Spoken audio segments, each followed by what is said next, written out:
Hi, welcome to Strategic Management, Theory and Practice. This is Chapter 1. So in this chapter, we're going to talk about what is strategy.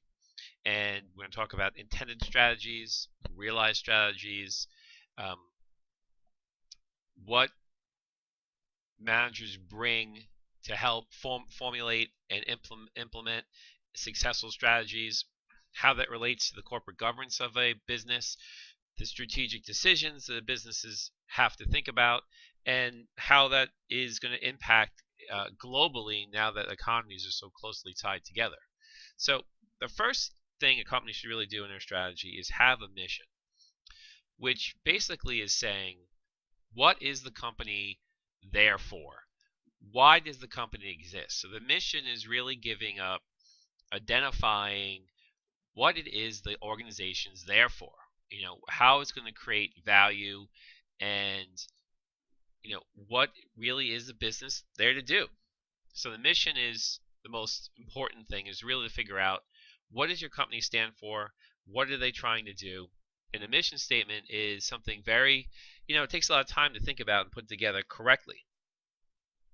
So it has to be a defining statement, that's going to identify the essence of the corporation. Now, strategy is how top management is going to achieve the mission. The strategy is really, how are we going to take what we do best and maintain our mission so that we're going to satisfy what our shareholders are expecting us to do.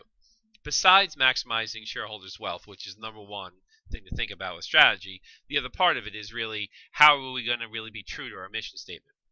Now, a competitive advantage is something that the firm does very well that can't be easily stolen or duplicated or replicated by another company.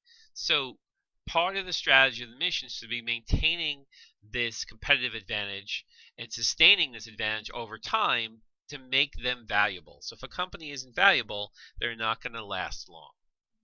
Okay, so strategic management is the heart of what this course is about.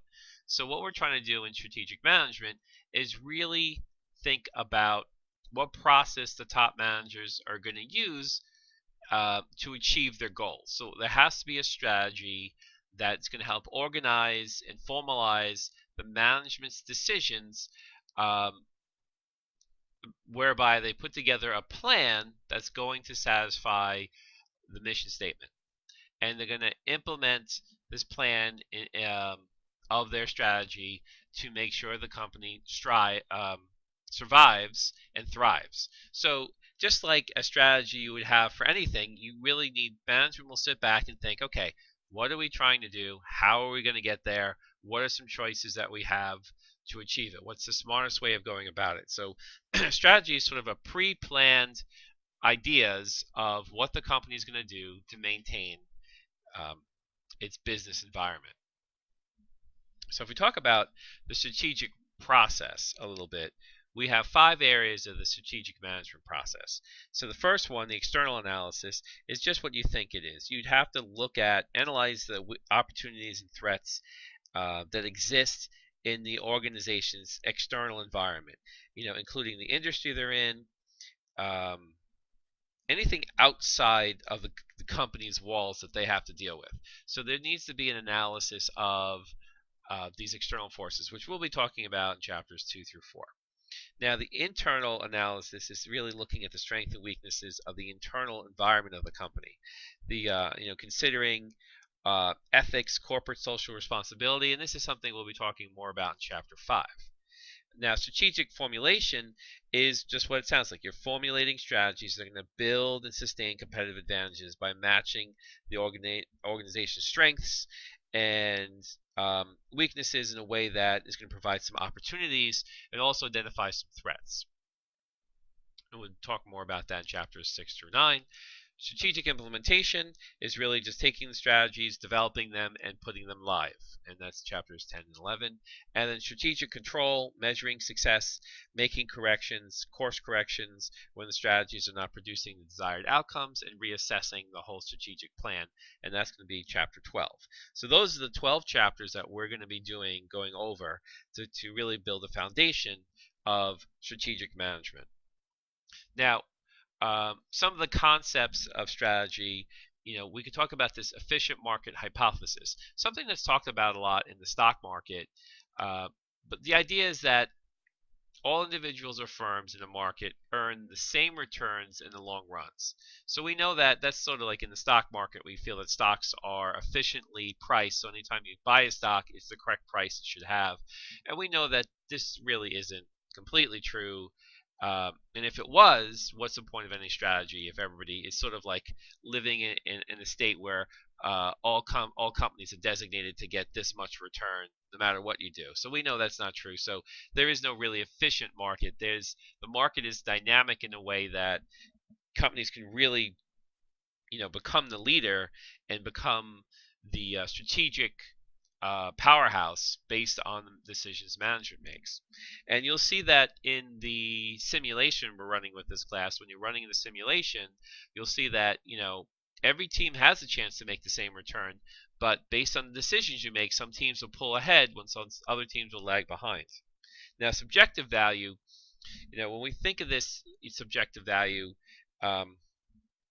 think of some idea or maybe perhaps a resource that the organization has, and it's not an objective measure that would be the same for all firms. For example, a highly trained workforce with strong technical skills is of greater value to an organization that emphasizes technology in production than to one whose approach is labor intensive. So we want to, think about what's valuable that a company possesses. Could it be copyrights for characters or properties? Could it be patents? Could it be its intelligent and well-trained workforce? Could it be its location? So these are just different things that management should consider or think about when they're going to deploy their strategies. What are your strengths? Okay, so let's talk briefly about a business model. So a business model is a more formalized plan of how a company is going to run its business to make money. So most firms are going to try to put together some sort of model that's going to maximize revenues and profits. And profits are what companies are really there to generate, maximizing profits. So a business plan is really writing everything down first to see if it makes sense. So we put together a plan that is going to be from start to finish. It could be, some companies can be very complex, and you're going to write down, okay, this is the products we're going to sell, or the services we're going to sell. This is who we're going to sell them to. This is our pricing strategy. These are our costs. So the business model gives great detail about how the company is going to work, and what gives, and more importantly, what makes them more distinct than other competitors. What do they have, or what's in their plan that's going to make them outcompete and outprofit their competitors? And so the business plan is really kind of putting everything together to figure out, does running this company this way make sense? So the plan would be the first step. And sometimes the business plan is used to start a company or used to borrow money, because when you have to impress investors or really communicate what the company is trying to do. And these business models can change over time. So what worked last year may not work this year. So companies have to continually change. For example, a lot of companies like Target and Walmart are changing their business models, going more into online sales to compete with Amazon. Amazon's changing its business model to buy Whole Foods and create Amazon Go to have more of a physical presence. So there is, really a different look at how these business plans do change over time. Now, 5 characteristics. Let's talk about 5 characteristics of a successful strategy. 1, of course, understanding the competitive environment. Who are your competitors and how do they compete with you? 2, strengths and weaknesses are assessed in a realistic manner. So really sitting down and saying, what are the strengths of our company? Is it our brand? Is it our employees? Is it our patented characters, copyrighted characters? What is it that is really our strength? Now, what are our weaknesses? Let's be honest. Is it that we have a cost disadvantage? Is it that we have a location challenge? What are our weaknesses? Uh, because ideally, you want to leverage your strengths and minimize your weaknesses, and that's why you need to identify them first. 3, the strategy is consistent with the mission and the goals of the organization. So yeah, the strategies have to be in alignment with the mission statement or what the company's trying to do. If it's not a successful strategy. It's not going to really wind up getting you to where you want to be. 4, plan for putting the strategy into actions are designed before it is implemented. So really, 4 is about planning. You have a plan about maybe you're a restaurant and you want to grow and build 25 new locations. You need to have a plan saying, what is our strategies for these locations? What markets are we going to go into? How much capital are we going to need for these? So you're going to need to have a real well thought out plan before you start implementing. You don't just do it. You really have to think ahead of the time about your hiring, your procurement of certain materials, market demographics and analysis. So planning are key for successful strategies. And finally, 5, possible future changes. Strategic controls. How are you going to evaluate your strategy before it's adopted, while you're using it, and how are you going to make changes to the strategy if problems come up or things aren't working properly? So this is definitely something that considering these factors when you're making a strategy is going to reinforce the structure of the strategy to make it more successful. And these things, of course, will be talked out in more detail in future chapters as we're going through the book. Now, let's talk about intended and realized strategies. So, now, of course, intended is what the management meant to do, and realized is what actually happened. Now, it can be a challenge facing organizations that the reality of what their strategies were meant to do and how they implemented them, sometimes these decisions can evolve differently and wind up going off track. So, that's why we need to look back and say, try to make an alignment of this is originally what our top strategy management intended to do, and this is what the results were.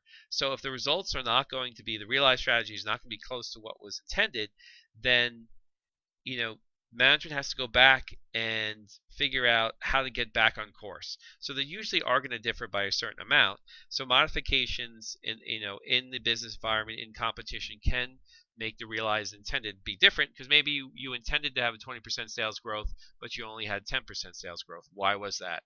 Was it poor planning of new products, lack of inventory, increased competition, new government regulations? So when things occur, strategies have to be adjusted, and when the realized strategies aren't living up, it has to be recognized and a new plan has to be developed in many cases. Now, when we talk about strategy, is both, I would say it's a science and an art together, but there is a debate. Is it more art or more science? But a lot of people see strategy as an art. I see it personally as two things, an art and a science. So let's talk about the art side. So, strategies are creative, like artistic endeavors. So they are, you have to innovate and you have to be creative to stay competitive. You have to think outside of the box. So that's the when they say artistic side of it, it means you have to really think of something new, be creative, stay ahead of everybody else, and that's the creative artistic side of it. But there is a science to it as well. There are ways to measure your success. There are strategies and statistical measures. There are some scientific or mathematical approaches to help a company perform better. One aspect I could give you, if you saw the movie Moneyball about the baseball team that used statistics and mathematicians to help them make a better roster of players, bringing them to the World Series for 4 years in a row. You can see how some scientific analysis and some scientific thought and mathematical applications of statistics can help with a company being strategically successful. So even though a lot of people say strategy is mostly art, I think if you're a company, you want to use all the science and art together to make your strategy as successful as possible. So more with a scientific approach, you know, there has to be, ways of monitoring, evaluating pros and cons of your formula.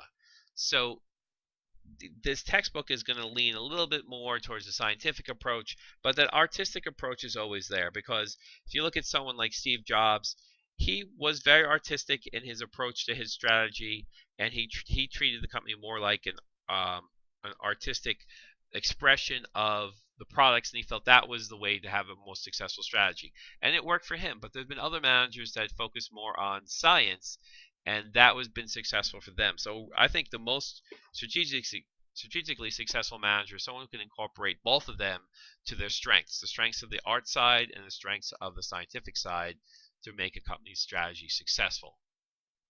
Now, there are three um, theoretical perspectives that we can think about with strategic management. The first one is called the IO, industrial organization. So, of course, it comes out of microeconomics. Is going to emphasize the institutional or the industry environment with a firm. So, the central tenet of IO theory is the notion that a firm must adapt to influences in the industry to survive and prosper. That thus its financial performance is determined by the success of the industry which it competes, of course, but also hopefully the industries that favor structures with the greatest opportunities for the firm's profitability. So it again can sometimes think of it as common sense, but it's more important for a firm to choose the correct industry within where they want to compete to determine how to compete in a given industry. So in some companies might compete in different industries, but they have to figure out what is the best factors that are going to lead to a dominant role in their performance of that firm in that industry.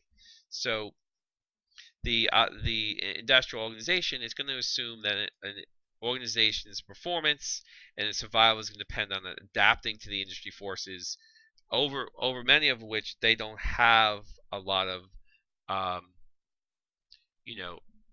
can I say, control over. So it could be things like tax changes, it could be things like regulation changes, it could be a new competitor. So these are things that are going to influence the environment.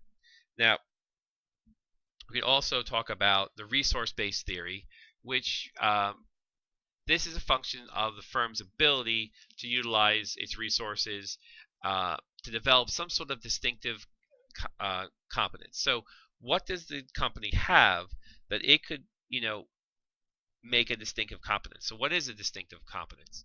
Well, it's going to enable the company to distinguish itself from its peers or its rivals in some competitive advantage, something that they can do better than the other firms they're competing with. So something that's very distinctive about them. It could be, so for Apple, it's their design of their products and their smooth functionality, because they're controlling the hardware and the software. For Microsoft, it's their dominance in the operating system of their software. And these things can be sustained competitive advantages where they are able to, over years and years of time, they're able to maintain this this distinctive advantage. And they work very hard buying other companies, researching, putting a lot of money in research development, putting a lot of money developing their customers, maintaining their customers' loyalty to get that distinct competitive advantage and sustain it. Now, contingency theory is going to represent sort of a middle ground where the most profitable firms develop beneficial, how can I say this? They're going to want to make an environment where they are consistently benefiting from competing in that environment.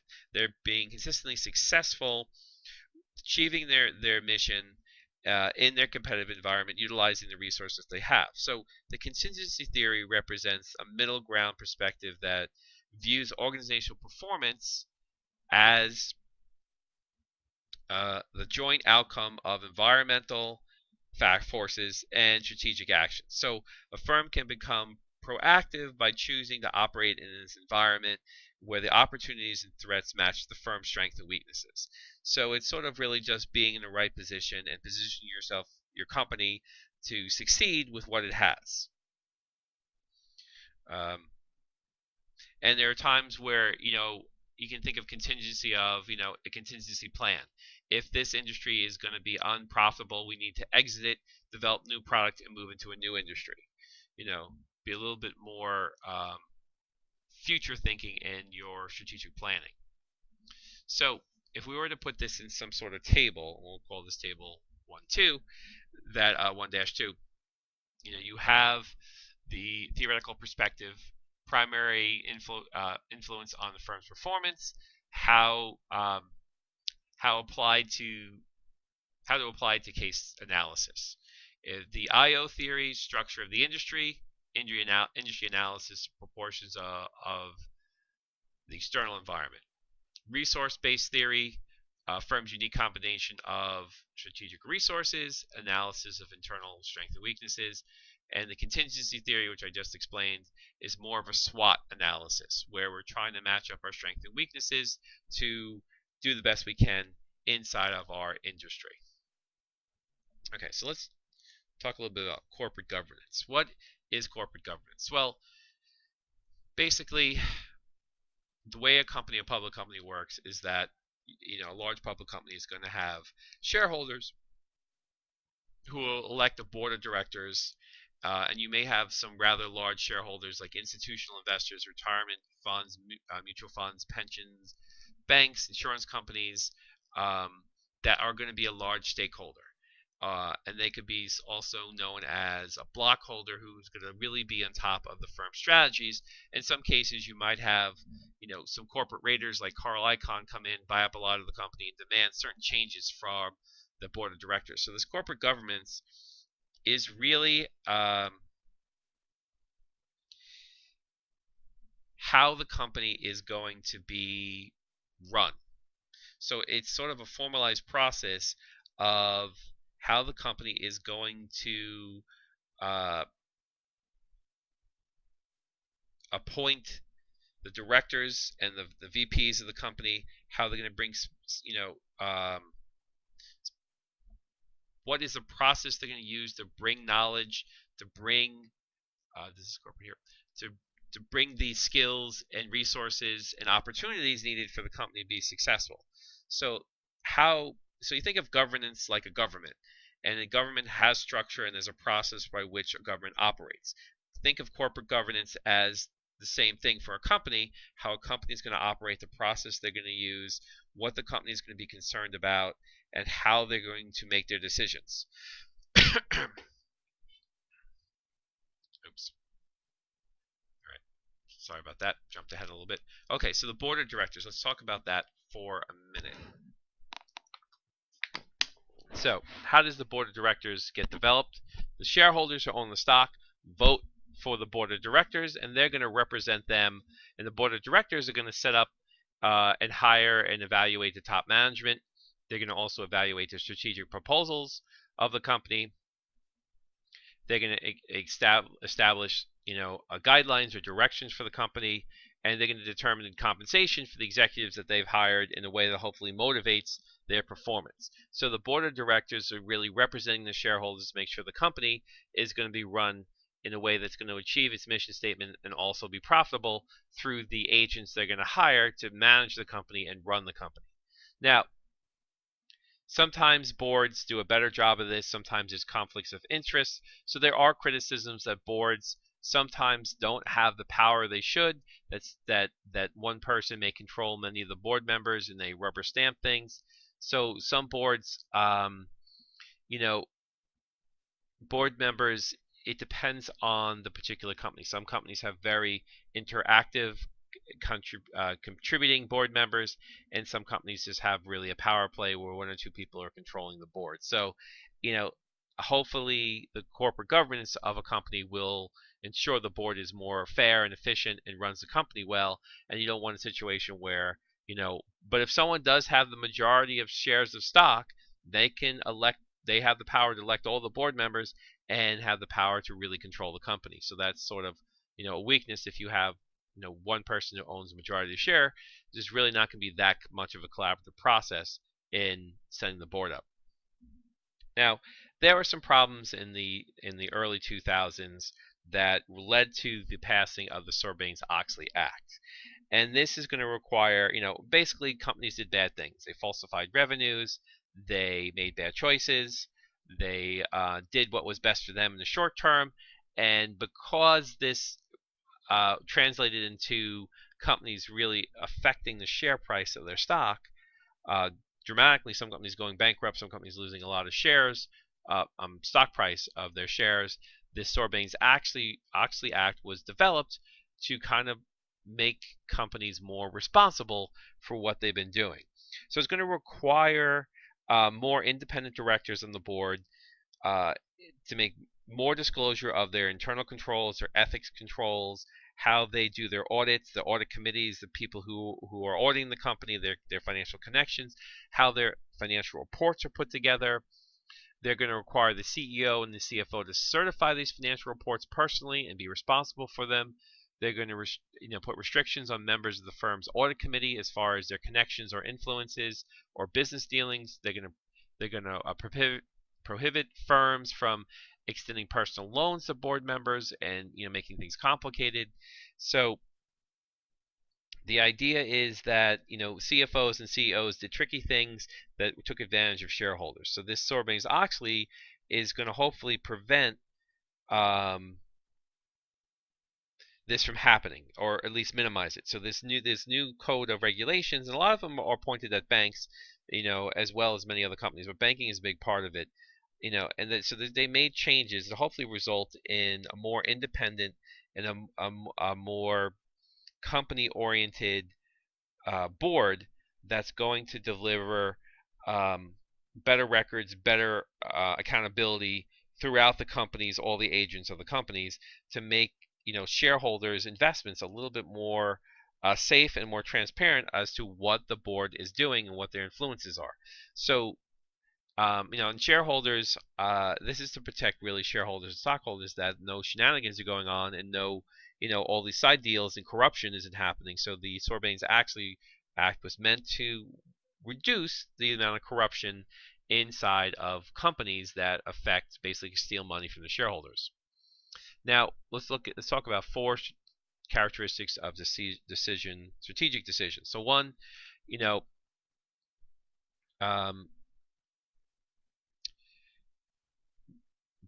based on a systematic, comprehensive analysis of internal and external factors. So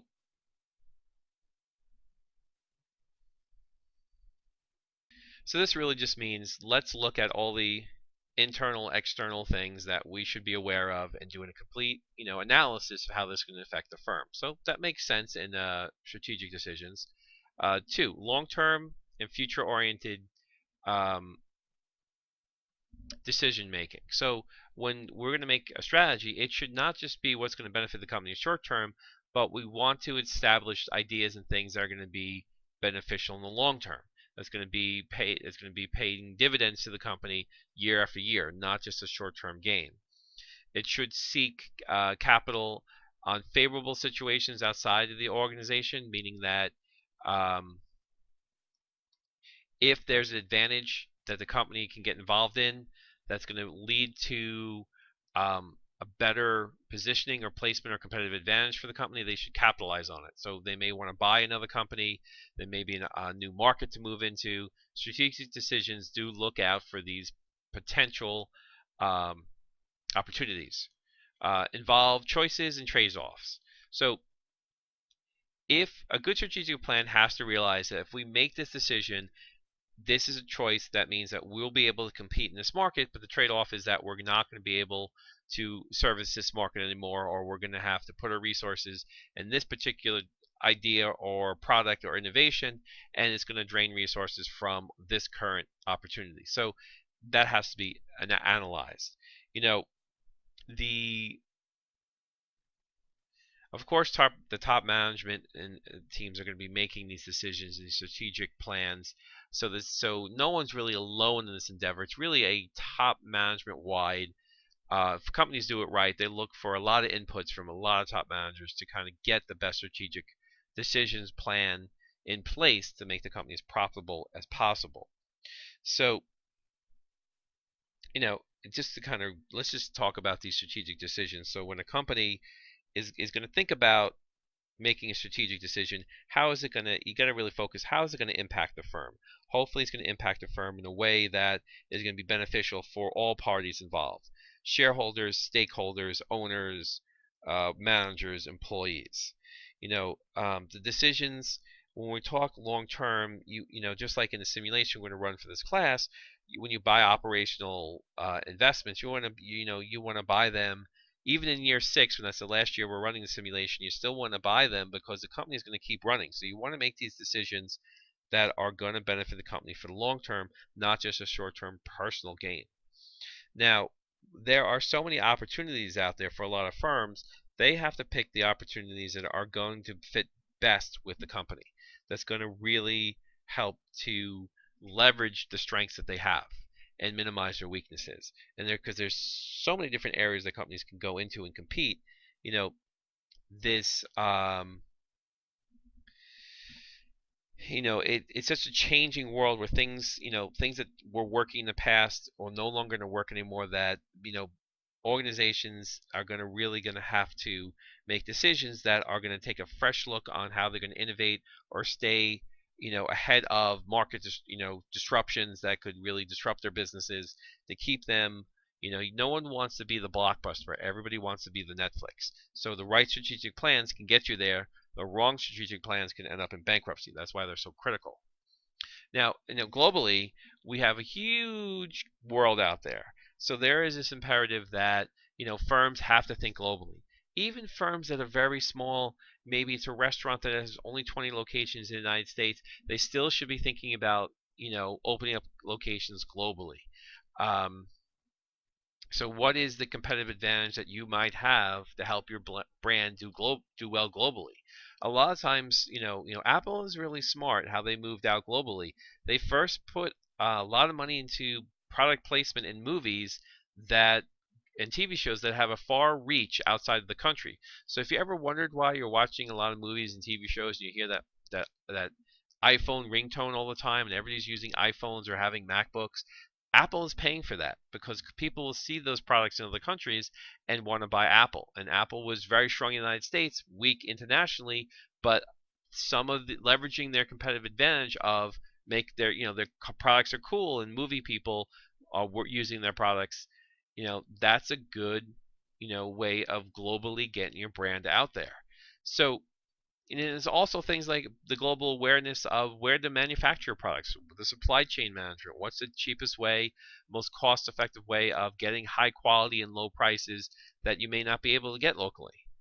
So a global concept and strategy is going to make all companies more successful. Even small companies that just have an internet presence, going global could just mean giving your site the ability to translate into other languages and giving yourself, planning to sell your products in foreign countries and foreign languages where you don't have to have a physical presence, but your website, can get through and can be advertised and can enhance your return globally. So, it's a very important thing to think about.